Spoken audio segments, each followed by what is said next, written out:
Thank you very much, David. I'm going to talk about the future of Chinese growth and its implications for the world economy. In the new Chazen report on future of major economies over the next 10 years, Chinese growth rate is projected by the respondents to our survey to be 6% average annual growth rate. 6% is a respectable number, but it's quite a bit of a decline, 40% decline from its current 10% growth rate. And the 6% forecast seems reasonable, both from recent international experience and from the logic of economic research. From international experience, if a country can succeed in growing at 10% for 20 years or 25 years or 30 years, that's essentially the outer bound of the existing experience you see. So from their logic, since Chinese economy has been growing very fast for about 3 decades, if it quits now, it's still a success story. And therefore, it probably, in international experience, would suggest it's about time for the growth rate to experience a turning point. From economic logic, it also appears to be that 6% seems to be a reasonable forecast because we know, essentially, for high-income countries, the primary source of growth is innovation. For poorer countries, developing countries, the primary source of growth is catch-up to grow, compete on the basis of low labor cost and other factor costs. In most economies, there's a combination of the two, but there's a different weight on the two. Because innovation is intrinsically more difficult, it's not surprising that high-income countries, those countries that rely on innovation to grow, naturally grow less fast than those countries that grow based on competing on cost of labor and other factors.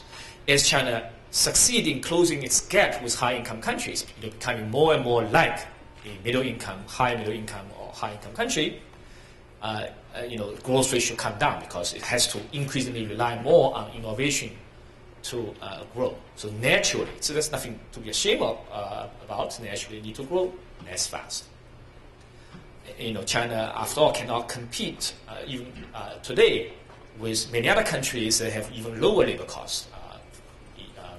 Indian economy, Professor Panakaria just discussed, has half the labor costs as China. Many other countries elsewhere, Africa certainly have many countries that have even lower labor costs. So on that basis, logic would suggest that the Chinese growth rate should come down. International statistical analysis suggests that by the time a country like China reaches its current income level, the growth rate should come down.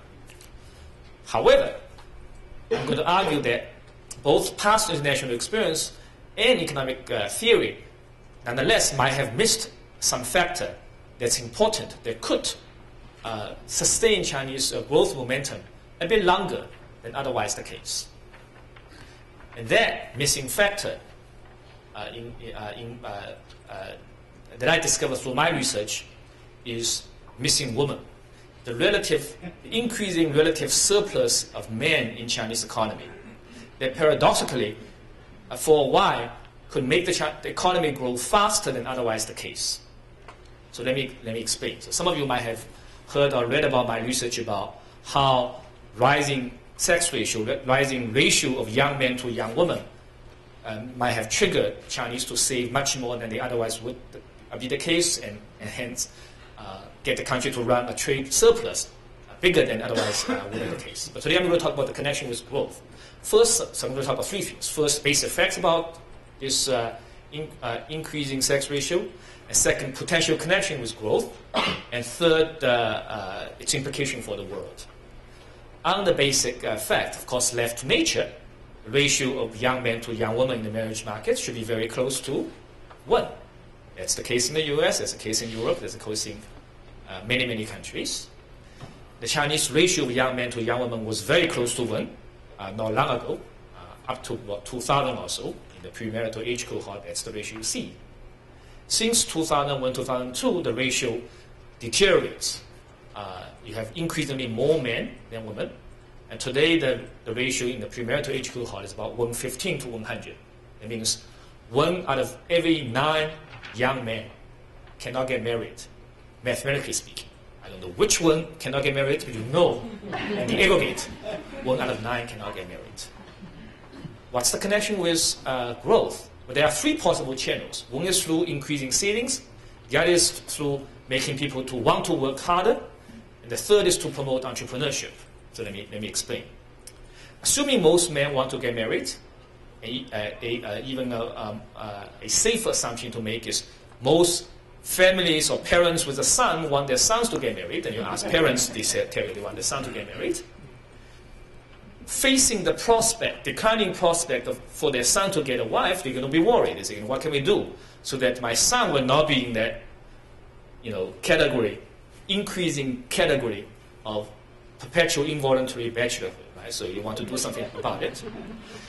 If higher level of family wealth improves one's chance to get married in the marriage market, and I think that's a pretty safe assumption, and my American friends and European friends tell me that's true in other cultures as well, then family may conclude that raising savings rate is one way to do this, and higher savings rate often help a country to grow. That's one channel, which I've discussed elsewhere before. But I want to talk about the other 2 channels, which I think is equally interesting and relevant here. The second channel is that, in addition, raising savings rate is for a given level of income. You save more so that by the time your son gets married, your son will be able to show a bit more family wealth. But people may also be incentivized to work harder, work longer hours for the same underlying reason. Because by working harder, you think you can make a bit more money, and therefore you can help your son. Evidence. It turns out across Chinese regions, if you look at migrant work, we know, I take our MBA and executive MBA classes to China about twice a year for the last few years. And one of the very common comments you heard from managers of international firms is how working they find their workers, engineers, and managers are in China. The Chinese seems to be working very hard. The interesting thing is, it wasn't the case like this before. I remember 20, 30 years ago, a very common comment international managers about Chinese workforce was how undisciplined they were, how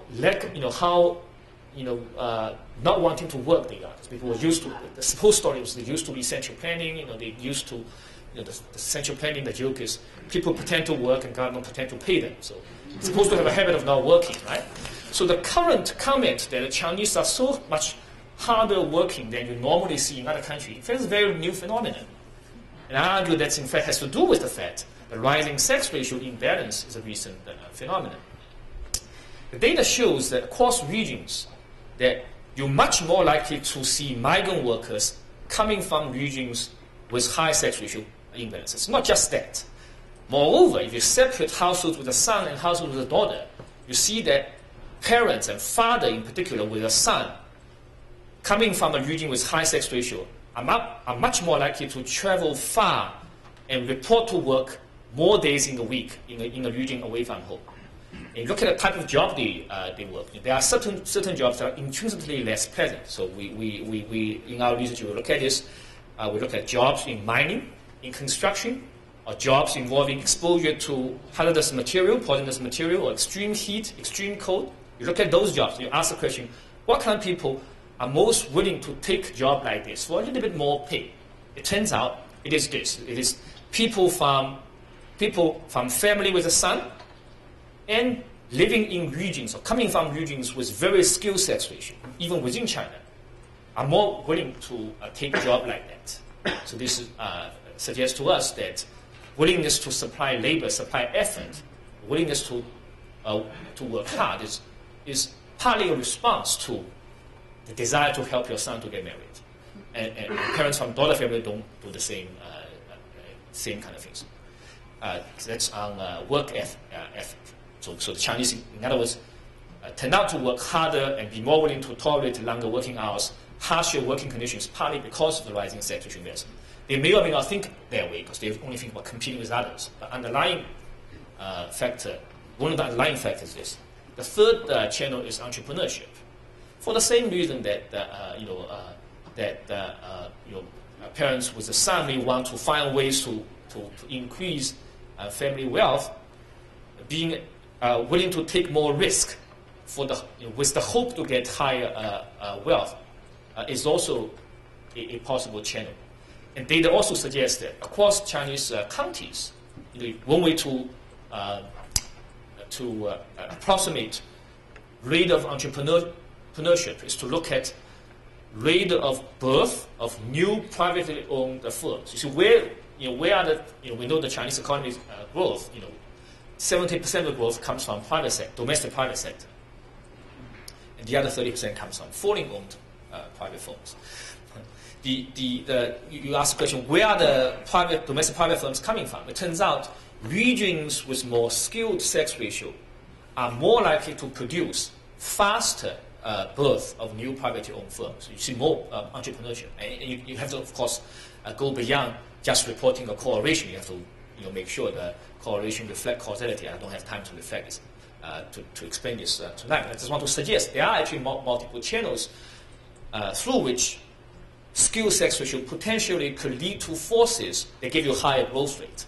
And I estimate that this factor adds about 1.5 to 2 percentage points of extra growth for Chinese growth in the last 10 years or so. That's generally difficult to make economic forecasting as, I'm going to make forecasts now, but it's difficult to make forecasting, right? The joke is, Economist magazine some years ago is, economic forecasting is like weather forecasting. Both are very difficult to make. The difference is, in weather forecasting, you know what happened yesterday. Economists don't even know what happened yesterday, arguing about when the recession started. But in this particular case, in fact, we have some handle about forecasting what future sex ratio will be and the implication for growth. Why? Because the relevant sex ratio imbalance is the imbalance for the premarital age cohort, the kids, or parents with kids who are thinking about dating and marriage. And the kids who will be thinking about dating and marriage 5 years from now or 10 years from now are already born today. And demographic data, population census data, which we can check, tells us that the sex ratio for that age cohort 5 years from now is going to be worse than it is today. And 10 years from now, it's going to be worse than it is today. But then afterwards, it's going to start to reverse itself. Therefore, the extra growth coming from this particular source is going to last for a few years. And this will add up to the normal sources of growth that one would expect to see from the classic theories and traditional experience from other countries. The sex ratio imbalance is a relatively recent phenomenon in any country that experiences. Therefore, this leads me to think that the actual growth momentum in Chinese economy perhaps will last a bit longer than people are expecting, and certainly will be longer than the recent past experience you see from other countries. Implication for other economies, I'm running out of time, so let me just quickly mention two. I'm going to use US as an example for the first implication for world growth. I'm going to, many of you have heard that President Obama has announced his ambition to double US exports in 5 years. That's actually a very ambitious goal. I looked at the data and asked the question, since 1990, how often does US succeed in doubling its export in any market? The answer is extremely rare, close to none. There was one market, however, that nearly allows US to double its exports virtually every 5 years since 1990. And their market is China. So China allows US to, the US export to China is an unreported rare success story for US. US exports to China grow at an average rate of about 12% a year, consistently since 1990. Okay, so it doesn't quite double the exports every 5 years, but very close to it. And over this 20 years or so period, US exports to China increased by about 800%. The next market that has the next highest growth rate is India. That allowed US exports to India during the same period increased by about 400%. US exports to Canada, Mexico, Japan, and Germany grow at much, much lower rate. So in a way, to realize President Obama's growth, the goal of doubling US exports, one way to do it is to make every country in the world look like China. That's only half true. Of course, what underlying this, of course, is, one of the most important things is China's very fast growth rate that allows it to import at very high rate from any country in the world, including the U.S. And the other part of it was Chinese openness. Imports to GDP ratio, not exports to GDP, imports to GDP ratio is very high and has been growing at very fast rates, right? So one of the implications of a very fast growth rate of China and India and other emerging markets is to allow, to help to support the world trade and therefore world growth in other countries. The other implication that I would speculate, and that's the last thing I want to say, is what do I want to talk about? Is this having this extra engine of growth? China, India, all of them, in fact, are very helpful for the world economy. For a long time period, U.S. was the principal engine of growth for the world economy, and that's it's great, but it's also problematic because whenever U.S. sneezes, the rest of the world has to catch a cold.